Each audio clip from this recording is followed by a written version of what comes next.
Hello there, sword fans. This is going to be an attempt at a more summary, short version of the Byzer Katana review, because a lot of people don't want to listen to me drone on for 40 minutes. But if you do, I'll link the longer video, which is more thorough and comprehensive, in the description down below.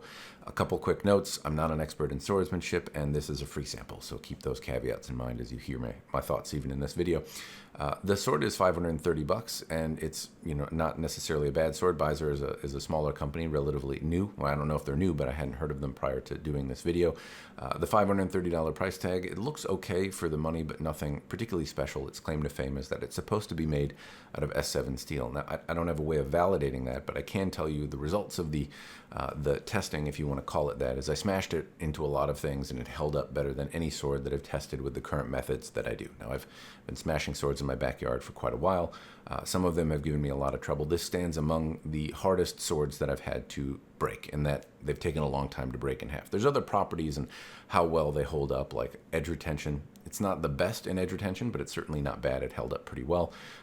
And in terms of bending, it held its shape really well despite being thrown a lot of bad cuts, despite being hit on the side of the stand, which usually is a recipe to bend even through hardened swords. It held its shape, and it also took a lot of punishment before it eventually broke. So is it worth $530? The short answer to that question is I think so if you're looking for a really durable sword.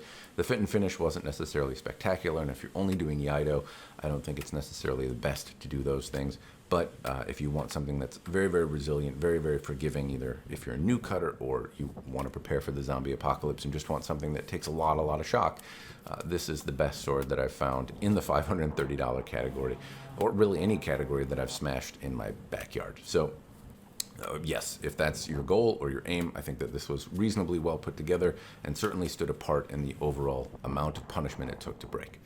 As I cover what it took to do that, bear in mind that it didn't come particularly sharp. That's one thing that I would call not so great, but it came with a little ceramic stone and a little time, basically with a 1,000 grit belt, a few passes, and I got the edge that I was looking for. It cut through pool noodles okay, but most of that is due to my sharpening. Tatami mats were also okay. It's a little short for me, so bear in mind that my form is also not great, but it's a little smaller than I would typically practice with.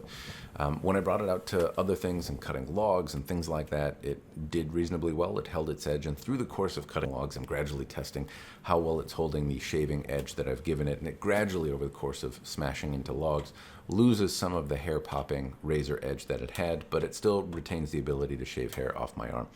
I also threw it at a tree, and that's to see how well it comes apart and whatnot. Eventually, it did start rattling and whatnot, and that's more or less in the habaki and tsuba, but I didn't notice anything in the grip. Now, after pulling the grip apart, I did notice that it's cracked. I believe I didn't check this prior to doing the review, which is a shame on me, but it has a crack in the grip now, which I still don't feel the Nakago rattle in, so that means it could have been there beforehand. But it held together. The grip did crack. After the end of the destruction, it's worth noting that the only thing that really came apart on the gripper that I could notice was one little leather strap came undone, and I could easily tuck this underneath, and it would be presentable again. Anyway, eventually I was done throwing it at a tree. I brought it to a brass fitting. It diminished the edge in the brass fitting more than I would say is maybe what I would hope for, but at the same time, obviously it's going to diminish. I'm hitting it on a stationary object in a brass fitting, which is a softer metal, but it's thick and braced. So it did take some edge damage. It's expected. I thought it was maybe a little more than it should have, but still not all that bad. After that, do note that in that brass fitting thing, like sometimes the sword will break there if there's any, sometimes at the hilt, I guess I would say, it puts a lot of shock in the sword, even though it's a softer metal. So then I brought it to the Croquet stick of doom, which is usually enough to break the sword on itself, but it didn't. It had really similar effects on the edge, maybe a little bit more severe. It would cut in or bite in maybe 1 millimeter, 2 millimeters, 2.5 millimeters at the deepest. Somewhere in that ballpark anyway, in the millimeters, something that could theoretically be sharpened out, but not easily. It didn't break though. Even when I turned it around, hit it on the spine, which is usually where swords would break after a few strikes, I had to actually break out another sword and really dig in. Now, I'm using a 1075 through hardened blade to strike into, and it's cutting in 5 or 6 millimeters into this through hardened blade, which is rusty and granted, diminished quite severely. But there's not much more damage on the Byzer sword, so worth noting that. After I diminished the edge further with that, I could take it, strike it on the spine a few times with a reasonable amount of force, and it would break. Now, just a quick touch on the force that I'm using. I have to maintain some level of control. I'm not swinging for the fences with all my might because the sword might bounce back at me. So I have to kind of maintain some amount of control in the situation, at least what I can, and hence the ridiculous outfit. Swords have flown back at my face, at my chest, and my legs, and so I'm trying to at least protect the vitals. So anyway, it held up better than any other sword that I have tested in this similar methodology, and overall that's really what makes it stand apart.